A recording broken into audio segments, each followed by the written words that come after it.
But that's an indirect acceptance of the fact that white people must be superior. Why is it that white people don't come for jobs to work in companies run by women and people of color? In fact, if we really wanted to prove ourselves to be equal, we should actually do exactly that, which is to offer jobs to white males and then prove that we are equal. Joining us for a conversation is Jayant Bhandari, the founder of Capitalism and Morality, and a highly sought-out advisor to institutional investors. Mr. Bhandari, welcome to the show, sir. Thank you for having me, Maurice. Always a pleasure to have you on the program, as today we will discuss ESG and EDI and how they're impacting the natural resource base. Then we will shift our focus into junior mining stocks and physical precious metals and conclude with philosophy. Mr. Bhandari, you recently wrote a piece entitled Value Traps and Economic Ignorance, in which you address the impacts of ESG and EDI, which in recent months have become buzzwords for speculators in the natural resource space. I would like to begin with what you term the holier than thou with ESG. And by the way, the acronym ESG stands for Environment, Social, and Governance. Sir, introduce us to the concept of ESG and its supposed altruistic intentions and intended demographic. Maurice, there's no altruistic intention behind ESG and EDI. This is just a way to virtue signal and to make money. These terms have come out of the minds of very selfish, naive, and shallow-thinking people. And indeed, they have become predominant across the business world today. And there are many reasons behind it. Firstly, that a lot of fund managers who are, again, very naive, who wear nice suits, but they are empty-headed inside in their suit, they fall for these nice-sounding acronyms, which make them look saintly, when all they are after is actually making more money. They think they can attract more investor money into their funds, and then these funds put ESG and EDI conditions on companies before they finance those companies. So these companies are forced to engage corrupt NGOs as consultants to write romantic, glorified reports about their EDI and ESG performance. And this is just a cycle of corruption, naivety, and shallow thinking. And this is actually very corrupting to our moral and ethical values. Well, on the surface, the concept seems rational, logic, and fair. But there's another side to the story. The unintended consequences that are duplicitous and all too often overlooked and germane to the natural resource space. You have some serious concerns. Please enlighten us on what is disguised in ESG. Listen, if we have laws and we have correct moral values, Maurice, why should we have to write romantic explanations of all the good things we are doing in the society? And the job of these companies is not to do good to the society directly. Their job is to make the most money possible for their shareholders. And remember, if the money goes into the pockets of shareholders, they can by themselves use their money the way they want to for social welfare. And remember, Americans provide more charity money to poor people and poor countries than any other country on the planet. And there's a reason behind it. If more money goes into your pocket because of lower taxation, people are directly more charitable. So let people do charity with their own money rather than companies doing charity with shareholders' money.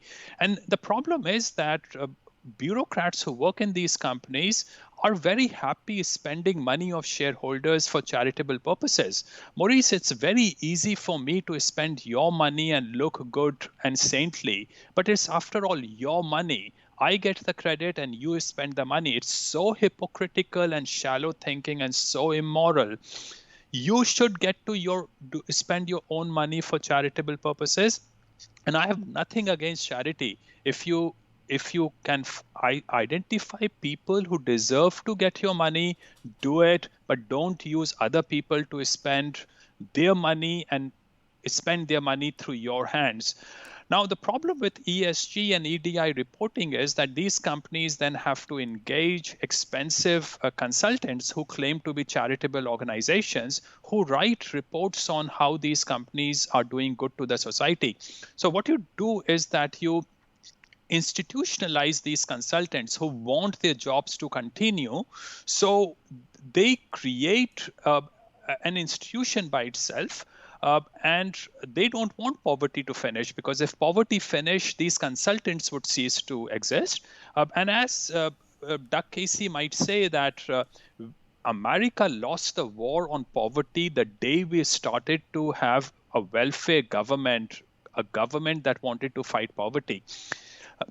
Now, when you do these glorified reports on ESG and EDI, you actually lose focus on doing good. You are more focused on preparing glorified reports for your companies. And that is where all the corruption and shallow thinking comes from, and you lose touch with whatever moral and ethical work you might have done otherwise. Now, if we've raised your eyebrows on ESG, wait till you meet his cousin, EDI, which stands for Equality, Diversity, and Inclusion. Sir, please introduce us to EDI. Now, this is truly a pathetic concept. It's a very sexist and racist concept, and which basically tells you that Black people, people of color, women, LGBTQ people are incompetent, that they cannot rise through the ranks through merit, and that the only way they can rise through the ranks is through affirmative policy. Across the board now, companies are having to employ people of color and women into positions of leadership. And the problem, Maurice, is that now if I meet a senior member of a company who is a Black or who is a woman, I'm no longer sure whether that person has merit or that person is there because of his skin color or because of his or her genitals. Now, those people who get appointed in those places and then get promoted by companies as if those companies were doing something very charitable should actually find it repulsive that they are being promoted for the color of their skin and for their genitals. For me, that is actually degrading to these people. If I were seen to be in a higher position in my life, Maurice, and the same with you as a Black person and me as a person of color, if I rose to a higher position and people saw me as having reached that position without not because of merit, but because of the color of my skin and your skin, I would feel terribly degraded. And I would revolt against companies who had used me as a pawn to advertise their good work. So it's a very sexist, and EDI is very sexist and racist, and it's very condescending towards women and people of color. Companies should stop doing this. But again, this has become across the spectrum very common now. Every junior mining company that I see is appointing women into their boards, because again, funds are asking them, these companies, to appoint women to their boards. And again, because there are not many women in the mining industry, all kinds of women are getting appointed. And now I no longer know who among these women is competent and who is not. Most of them likely are not, because they have been appointed because of their genitals, and these women should find their own appointment repulsive.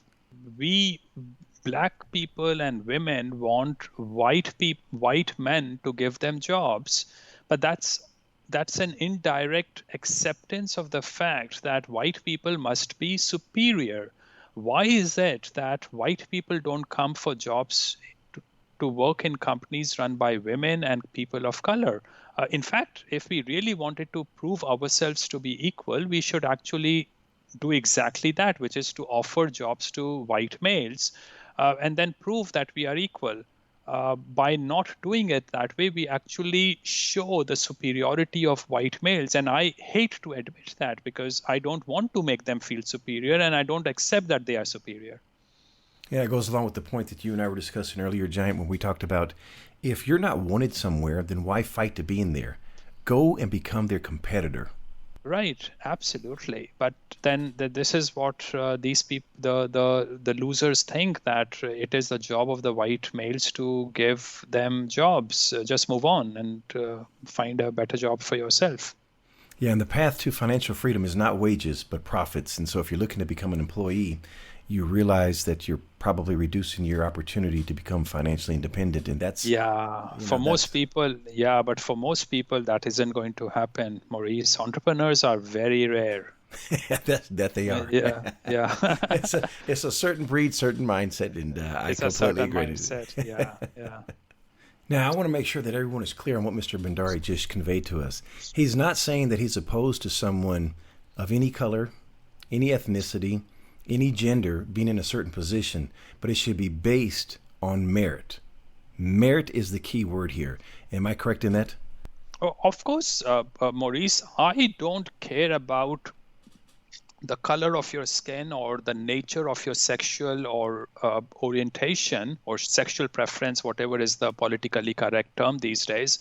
I don't care about any of that as far as we have friendship and we work together in a way that's productive for all of us. I'm all for it. I actually don't want to see a person's skin color as the basis of assessing that person, and hence we should forget about these race and tribal issues that are increasingly becoming very dominant in the current wave of woke culture that has started to have a huge influence on the institutions and the public space thinking in the Western countries, which are actually very contrary to the Western civilizational values. You say woke, but I say joke. I tell you, I'm really frustrated with their impact on our society, and it's disheartening. But here's an important point to also recognize here for someone listening. When you look at the images of Mr. Bhandari and you look at the image of myself, you're not seeing two Caucasians speaking regarding this subject matter. Here you're hearing two minorities giving a different viewpoint that doesn't get heard regarding this subject matter. And I know a lot of people think it, but they don't, maybe don't have the platform to say it. And we're going to just get the most out of Mr. Bhandari here as we can today. Sir, what is behind the curtain on EDI that concerns you the most? Well, firstly, you get incompetent people rising through the ranks because they would have been risen through the ranks for their skin color and the nature of their genitals. Now, the problem is that corrupts the institutions throughout. It corrupts the thinking of the institutions because the leaderships in these companies start thinking in terms of virtue signaling. They no longer want to appoint people based on their merit. They appoint based on the color of their skin or the nature of their genitals. And these women get paraded around as if for being women. In higher positions. Now, how should I trust these women and people of color when I don't know how they got appointed to their positions?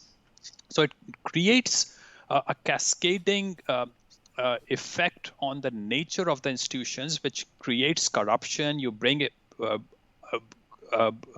Unmeritocratic people in positions of power. And my suspicion is, Maurice, that we have tested the nature of our institutions over the last 1 year. We have truly pathetic people running our governments, bureaucracy, and positions of experts in the Western society today. You saw the problems we had in Texas with electricity. You saw the problems of forest fires in California. And the Western world has not been able to handle COVID-19 properly. And the reason is that you only have to go to any of the government offices, particularly the local government offices, and you see that a lot of people there are there because they are either lazy or because they got into those positions because they are either women or people of color. There are all kinds of corrupt reasons why they are there, and they are incompetent. They have not been able to decide on what they should have done with COVID-19. Quite in contrast, you look at East Asia where people don't have a clue about affirmative policy. And I repeat, in East Asia, if you mention the term affirmative policy, they laugh at it because they're clueless about this thing. And as a result, their institutions are based on merit. And they have been able to take much better action on COVID-19 because their institutions are solid and their institutions are based on meritocracy. Recently, you took part in a discussion panel, and EDI inquiries were taken, and there was an important one that caught your attention. Well, Maurice, this is now so common. You go into panel discussions and people ask these companies, these $5 or $8 million companies, about their ESG and EDI policies. I saw a tweet of one junior mining company with a small project, actually an economic project, I think.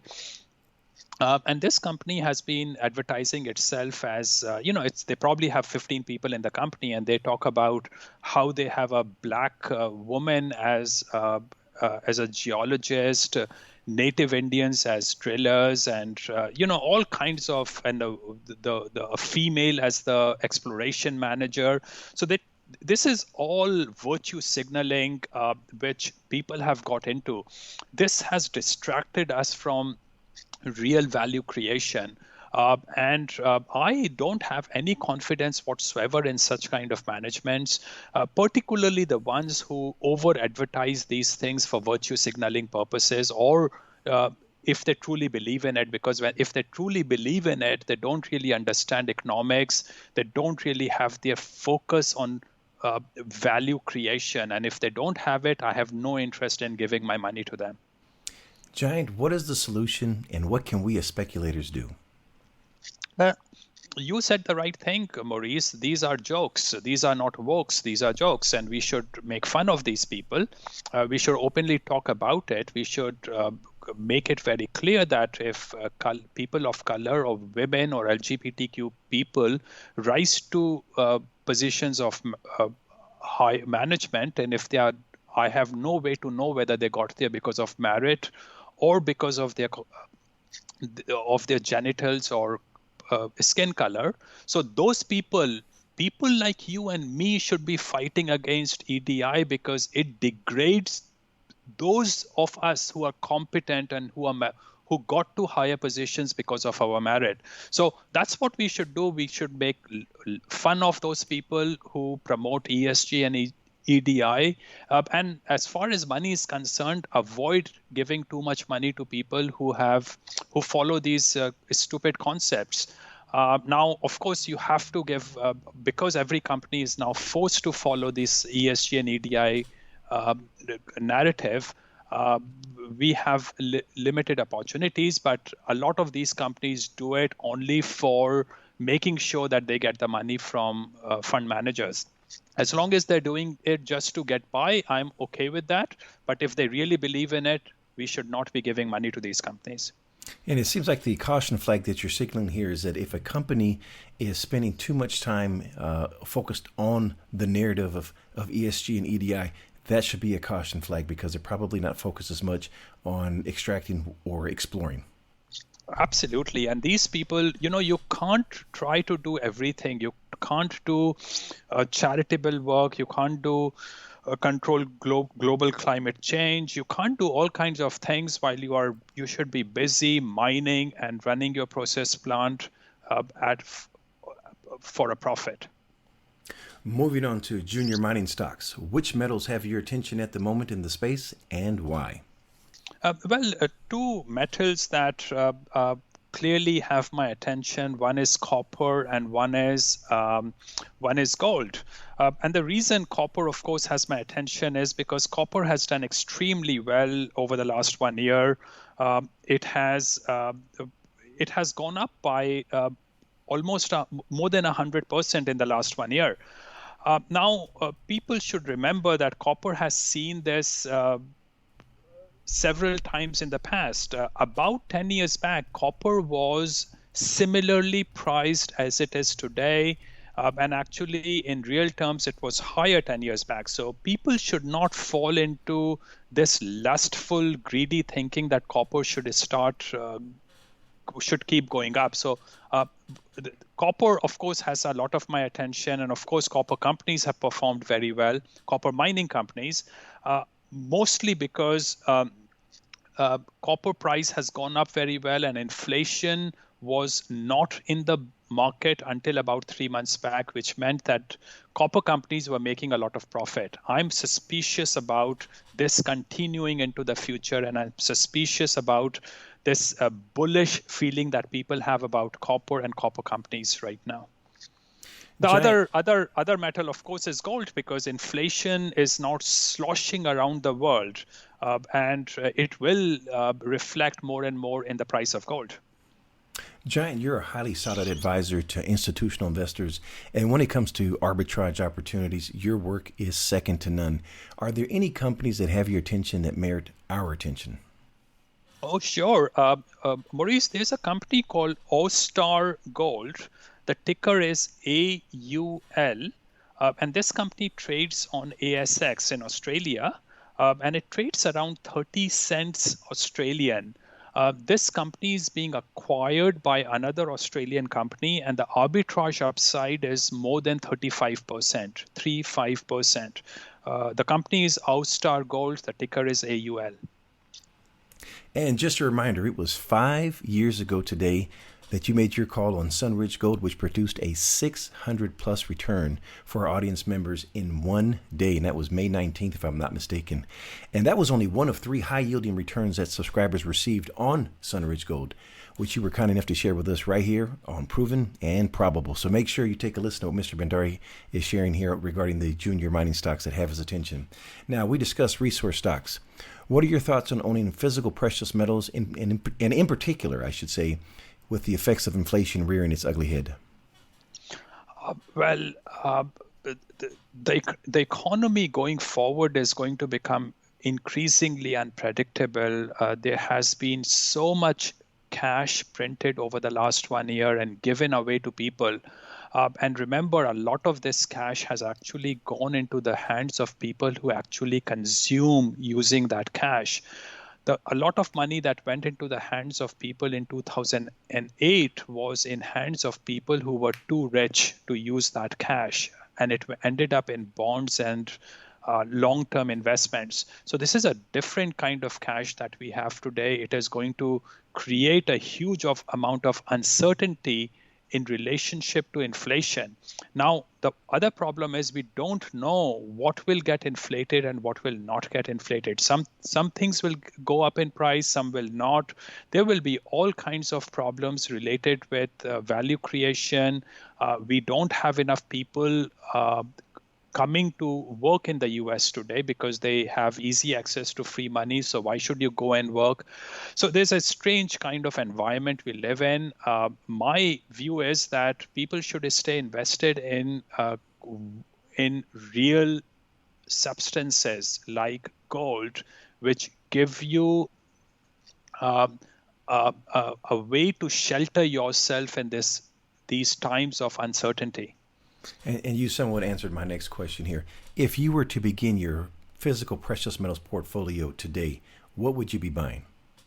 Clearly, gold and silver, Maurice, both are very important commodity. Both are very important precious metals. And silver has a lot of industrial usages.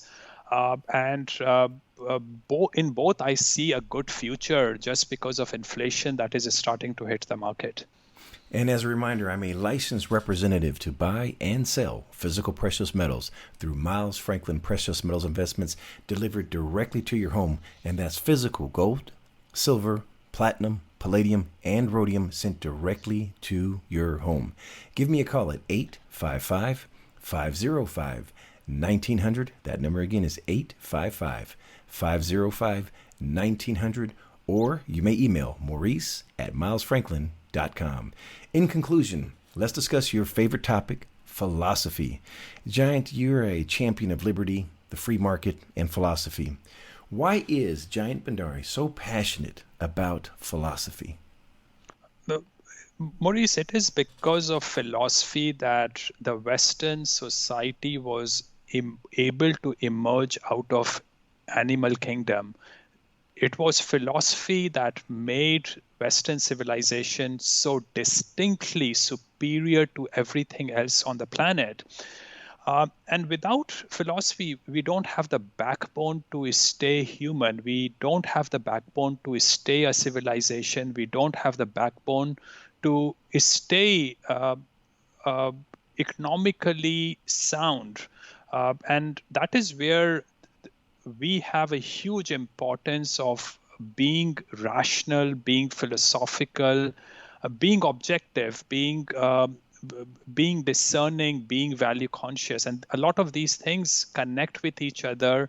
And that is what made the West great. And if West destroys itself, it will be because it will have given up on its core concept of philosophy. Which makes me ask the following question. Is philosophy basically a dead concept?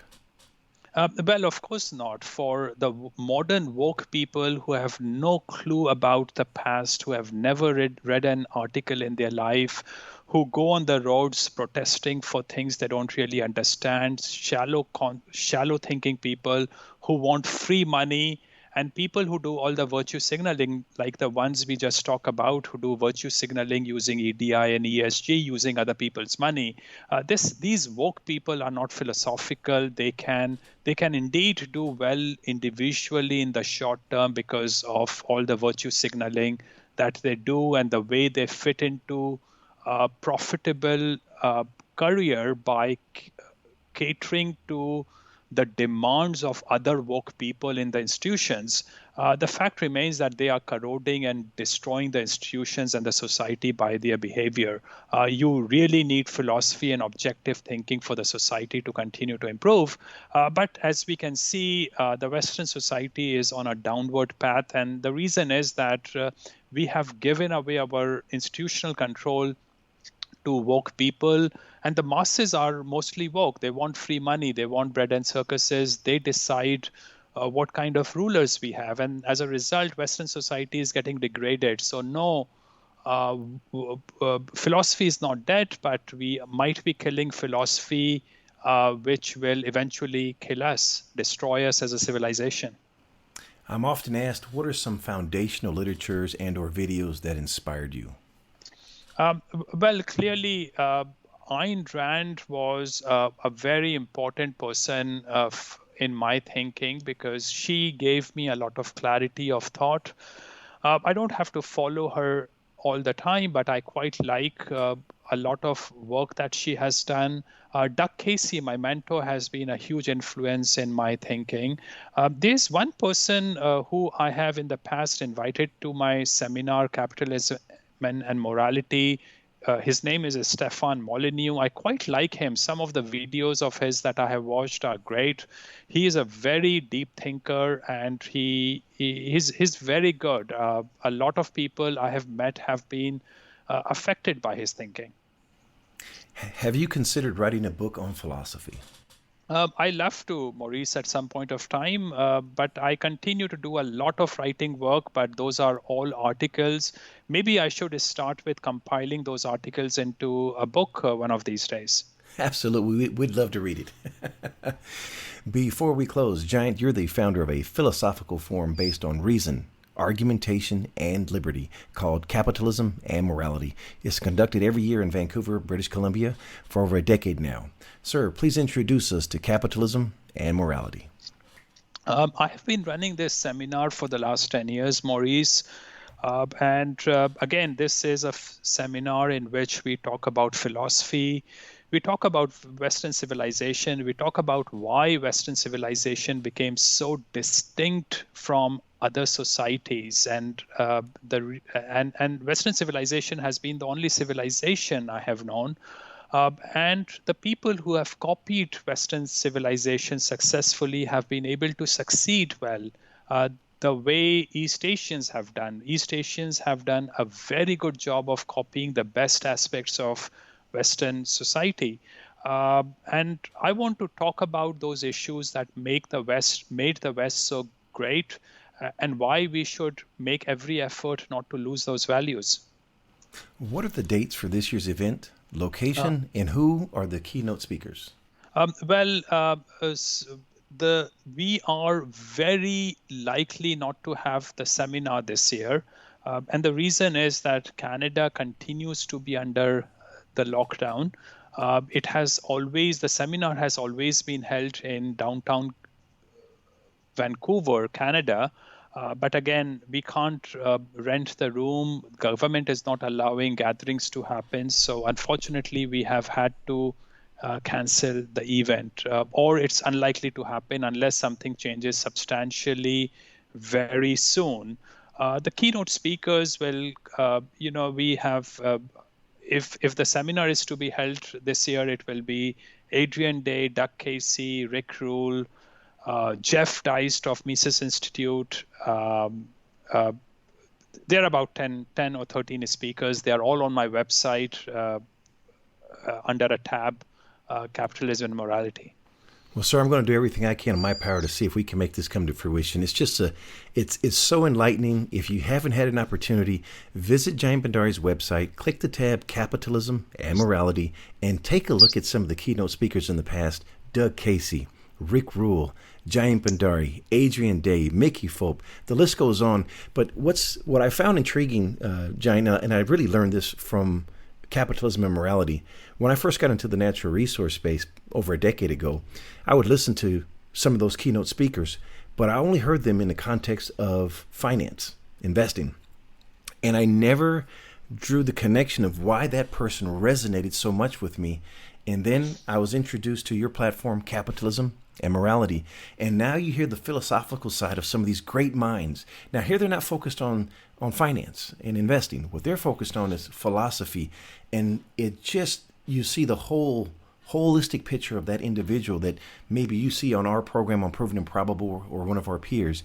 I would highly encourage anyone listening today, visit Jayant's website, jayantbhandari.com, and click the tab Capitalism and Morality. In closing, sir, what keeps you up at night that we don't know about?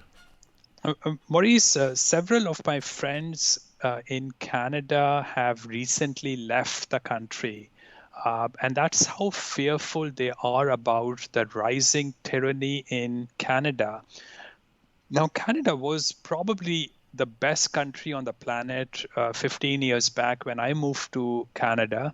And the degradation that has been happening under Justin Trudeau has been enormous. Now, you don't want to blame everything on Justin Trudeau, but on the fact that Canadians have become very, very woke. Canada is increasingly a lifestyle country, unhinged from the philosophical underpinnings of that society. And while Canada is a great place even today, they must understand that they have lost their philosophical roots, and as a result, the country can very quickly, and I think it will become a horrible tyranny not very far into the future, because they don't really have strong beliefs about the philosophical values that brought Canada to where it is today. They have lost touch with their ancestors, and that is not going to end well for Canada. And something very similar is in process in the US and other Western countries as well. It should be something very sad for those people who live in the West. And fortunately, East Asia has done a reasonably good job of preserving some of those values. So it feels sad to see what's happening in the West, but a lot of my friends are looking at moving to East Asia in the future. Mr. Bhandari, last question. What did I forget to ask? We should have talked a bit about India, Maurice, but we can talk about it later. I was in India for 3 months, and I just left India a couple of weeks back. It's a war zone situation in India. The country is collapsing, it's imploding, and that is not because of COVID-19. It is collapsing because India has truly idiotic people running that country, very superstitious people, and they they have proven that they have no institutions left. Indian hospitals never had oxygen cylinders, never had a free bed. And now with a slight increase in hospitalization cases happening because of COVID-19, the whole system has fallen apart. Dead bodies are floating on rivers because people are just dumping their dead in the rivers. Riverside banks are now have hundreds of bodies buried under the sand. So the government has actually lost control of or count of how many people are dying. And no one knows what's happening in the rural places in the country so far because journalists don't go there and government has virtually no presence there. So it's a truly horrendous situation. Again, not because of COVID, but because the institutions in that country have been completely hollowed out. Well, I hate to leave on such a bad note. I do want to ask you one final question. I forgot to ask you this. Have you had an opportunity to read Bob Moriarty's latest book, What Became of the Crow? I haven't so far. Bob has. I recently got the books delivered to me, and I will eventually read it in the next couple of weeks. I know you'll definitely enjoy it. Mr. Bhandari, for someone listening that wants to learn more about your work, please share the website address. JayantBhandari.com, and everything that I do goes on that website. Mr. Bhandari, it's been a pleasure speaking with you today. Wishing you the absolute best, sir. Thank you very much for the opportunity, Maurice. The information presented on Proven and Probable is provided for educational and informational purposes only, without any express or implied warranty of any kind, including warranties of accuracy, completeness, or fitness for any particular purpose. The information is not intended to be and does not constitute financial, investment, or trading advice, or any other advice. You should not make any financial, investment, or trading decision based on any of the information presented without first undertaking independent due diligence and consultation with a professional broker or competent financial advisor.